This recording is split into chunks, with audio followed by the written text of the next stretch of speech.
Hello and welcome back to my channel. Bonsoir et re-bienvenue sur ma chaîne. My name is Muriel and in this video I will be doing a top 10 list for my all-time favorite science fiction novels and/or series, because I have a really hard time picking just one novel out of a series. To me, series are equivalent to standalone novels. I'm going to throw in dystopian novels as well, because otherwise I just wouldn't have enough dystopian novels to do its own list, so just bear with me there. Also, a quick disclaimer / explanation as to how I conceptualize favorites, I guess. It's actually pretty difficult for me to classify something as a favorite. I mean, I have my big favorites of all time. They're very clear in my mind. But when it comes to like secondary or tertiary favorites, I guess it's a lot harder. Also, don't expect a hard ranking. Like the novels which I've put at the top of the list are clearly bigger favorites than the ones at the bottom of the list. But number one and number two are definitely huge favorites. But like number 4 might not be that much more of a favorite than number 6, though number 6 will be significantly more of a favorite than number 9. Things like that. So it's just not a hard ranking, keep that in mind. It's pretty fluid in my appreciation of things. So yeah, and of course, like anything else, this list might change in the future as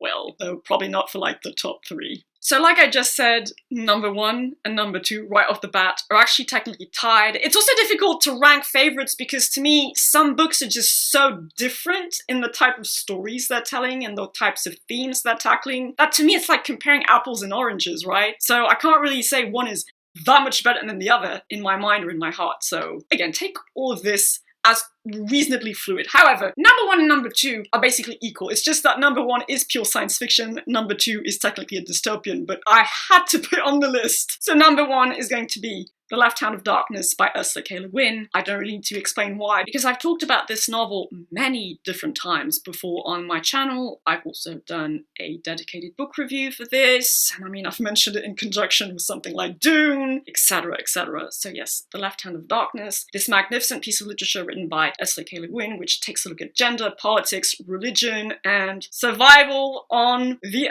I don't know if it's the OG, but one of the prime examples of an ice/snow planet in science fiction. It's a beautiful piece of science fiction literature. It's a beautiful piece of literature, period. And so yes, obviously this is an all-time favorite without question. And so then we have number 2, but it's technically number 1 in its own subgenre, and that would be The Handmaid's Tale by Margaret Atwood, which to me is an incredible piece of dystopian literature, but once again, an incredible piece of literature, period. It is beautifully written. It is frighteningly realistic in how it portrays a dystopian society, the rise of a theocratic political regime. It's incredibly plausible, which is what makes it incredibly scary. Granted, I agree, it's not really science fiction at all, except perhaps in what causes the infertility at the heart of why this theocratic regime arises in the United States. It also has an epilogue which takes place like 100 years into the future, and so countries have kind of changed in that time. So speculative future history at best, I guess. So yes, I know. But sue me. It's my favorite dystopian of all time, and it's one of my favorite novels of all time, and since I'm lumping the dystopians onto the sci-fi list, that's just how it is. And there's of course a fairly successful TV adaptation which has been made and which has been circulating for 4 years now. I would recommend it, though season 3 is pretty weak in my opinion. Season 4 was a massive improvement. So those are my all-time top favorites. Now we're slowly going into the secondary favorites, though number 3 is a very, very strong entry on this list. And that would be the Southern Reach trilogy by Jeff Vandermeer. Here I'm taking Annihilation, the first volume in that trilogy, as its representative. It is, in my opinion, weird science fiction with pretty big horror elements, but that's just kind of the nature of weird fiction at this point as well. It's just a wild trip into the magical, wonderful, horrifying realm of weird science fiction. It is brilliant. It's one of the series I've read the most quickly in my life. I read the entire trilogy in like 2 days. I just could not stop reading. It was so insane and different from anything else I'd ever read before. And I'm very happy to say I'm going to be rereading this beginning of next year. Or I mean, maybe not beginning of next year, but next year definitely. At number 4, I'm going to tell you this already, there are a few entries on this list which are actually fairly recent reads, either this year or like the past couple of years. So number 4 is going to be The Fall of Hyperion by Dan Simmons, though once again this is kind of a representative for the entirety of the first half of the Hyperion cantos. I read this year and it was, again, amazing, just grandiose, epic science fiction, perhaps bordering slightly into science fantasy, though I would contend it's principally science fiction, and it was just beautifully written, beautiful in its exploration of themes, great character work, great story, great world building, an epic scale akin to that of Dune, but I'll get back to that in a few minutes. I simply love this. This is science fiction with a capital S and a capital F. It's a brilliant piece of SF literature, but once again, like with everything else on this list, as far as I'm concerned, it's a brilliant piece of literature. Period. And then going back towards the weird side of things, at number 5, but here again, number 4 and number 5 kind of sit at the same level really, but I had to number them. We have Embassy Town by China Miéville. This novel was incredible. I read this last year. It blew my mind away. The best example I've seen of tackling linguistic relativity. The linguistic playfulness of the author, his wordsmithing is just incredible, but of course, I mean, you'll find this in all the other novels of China Miéville, which aren't necessarily technically science fiction, or I mean, weird science fiction, but here was definitely put on display and helped to develop this theme of linguistic relativity, and just such creative and imaginative world building, and great, genuinely weird and alien creatures, or I mean, alien sentient creatures. I really, really want to draw them. I really need to do that at some point. They were so cool, and there was just so many different little elements here and there, and besides the main linguistic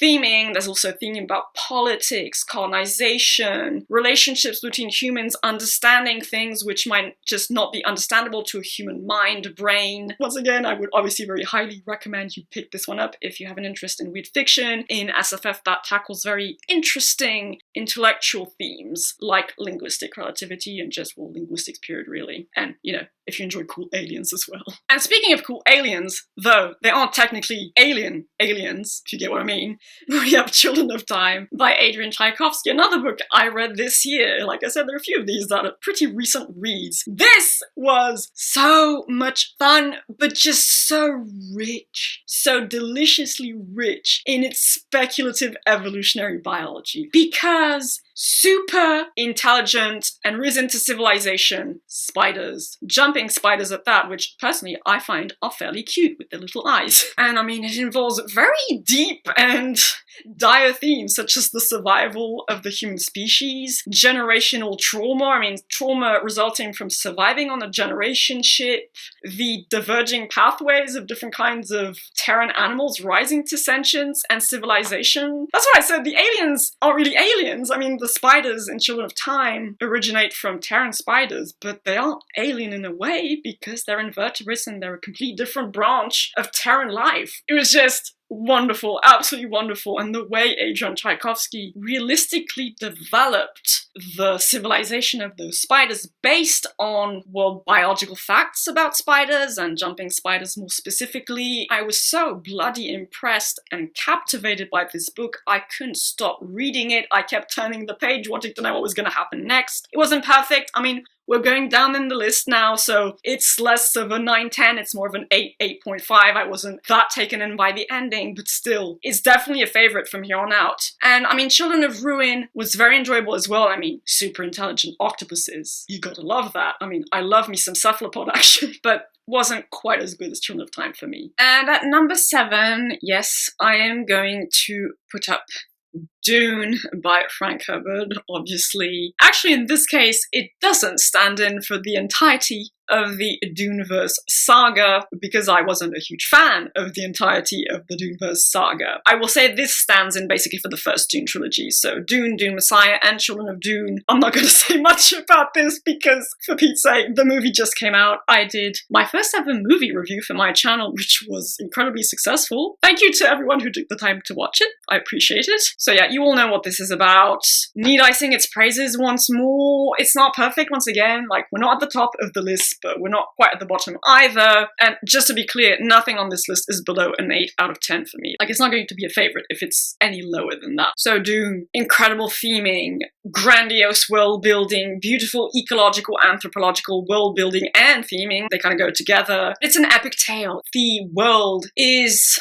described in vivid detail and you really immerse in that universe. And also, this is what just kind of amuses me. It's the polar opposite setting-wise of The Left Hand of Darkness. Here it's dust and sand and heat, and oh my god, I would die if I were on that planet because I'm extremely intolerant to heat. But then again, sandworms, giant sandworms and spice and all that wonderful stuff. You know what it is. So yeah, it's definitely a favorite now of mine. I can't deny it. I'm technically going to put 2 books in the number 8 slot because I kind of just associate them in my mind. They're both representatives and just reminders of my foray into feminist science fiction, and not just feminist, but among other things, feminist science fiction.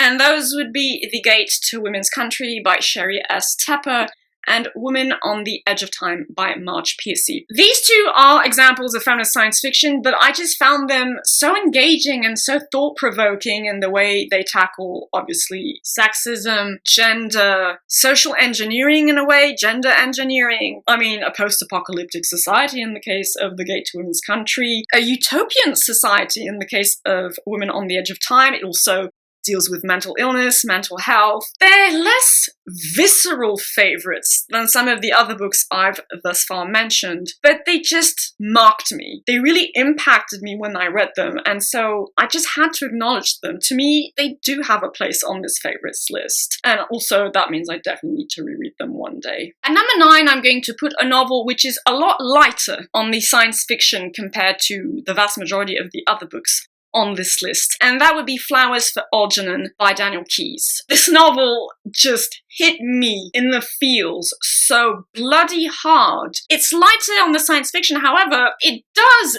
deal with something which could potentially be possible scientifically speaking. I mean, this is definitely science fiction, don't get me wrong, but what it does is it focuses on one scientifically based what if. What if you could, via medical procedures, augment the intelligence of an individual, more specifically, a cognitively impaired individual. In this book, it's actually a person who has a real medical disorder, but nowadays you can treat it actually very easily with a change in diet, but at the time you couldn't, and so it would make you cognitively impaired and pretty severely so. And so it really looks at that question and looks at the character at the heart of the story, what happens to him and how he lives through all of that. And it's just so emotional. It's quite tragic as well. I mean, I won't spoil the ending, don't worry, but it has a tragic aspect to it, but it also, you know, tackles the question of what is intelligence, how do we qualify intelligence, how does intelligence balance out with, how does rational intelligence balance out with more emotional forms of intelligence, and things like that. So yeah, it's light science fiction, but it's science fiction which also focuses on a very specific question, and it does it pretty well, I think. And finally, at number 10, I'm going to close out this list with another dystopian, though more heavily science fiction-y than The Handmaid's Tale is, and that would be Parable of the Sower by Octavia E. Butler. I guess, once again, this could be a stand-in for the Earthseed duology as a whole, really. Did I prefer number 1 to number 2, so Parable of the Sower to Parable of the Talents? I enjoyed both equally, I guess, so yeah, it's a stand-in for the duology, basically. But so Parable of the Sower is the second most terrifyingly realistic dystopian I've ever read, after, of course, The Handmaid's Tale. It takes place in the somewhat near future in a United States that has descended into autocracy. There's massive, horrible amounts of environmental degradation, poverty is rising, capitalism has become absolutely insane and exploits people like it did back in the 19th century. And so there's this main character, old Lauren Oya Olamina, I think her name is, and so she also has this, that's kind of the science fiction-y bit, besides the dystopian aspect, is that she is a hyper empath.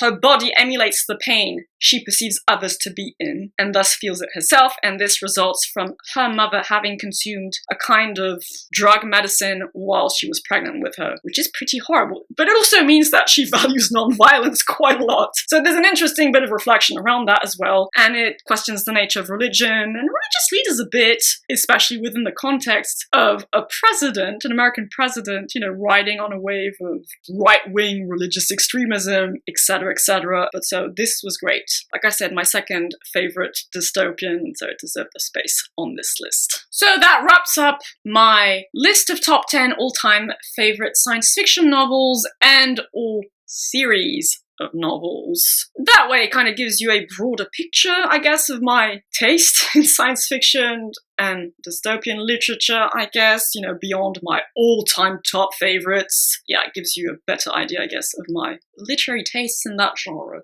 Maybe. In any case, I had fun thinking about it and drawing up the list for my part. I hope you'll have a lovely day, evening, or whichever time of day you prefer. Take good care of yourselves, and I shall see you all again fairly soon in the next video. Bye-bye.